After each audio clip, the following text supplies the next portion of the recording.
欢迎回到高护士健康导航。很多朋友胆固醇偏高，但不清楚应该少吃哪些食物。今天就来详细解释一下。首先，除了甘油三酯，总胆固醇、低密度脂蛋白和高密度脂蛋白都是胆固醇的一部分。高密度脂蛋白是一种好的胆固醇，越高越好。今天我们主要讨论总胆固醇和高密度脂蛋白较高的人应该注意哪些饮食方面，主要有4点需要注意。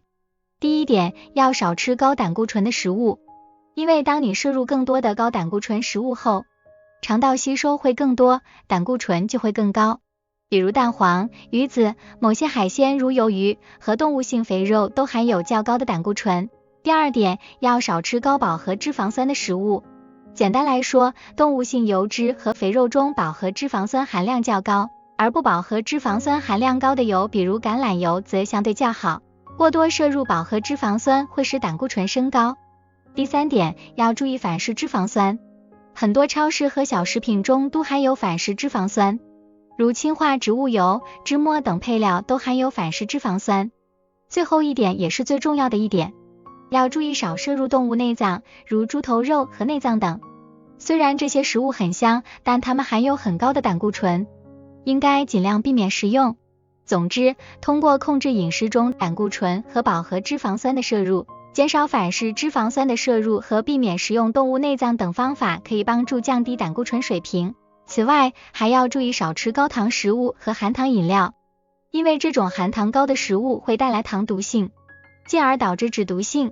最明显的是升高甘油三酯，同时也会对胆固醇产生影响。除了以上4点，还有其他需要注意的问题，比如要低脂饮食、低嘌呤饮食等都很重要。对于胆固醇高的朋友，饮食上的禁忌一定要注意，不可以忽视日常降低血脂水平的细节。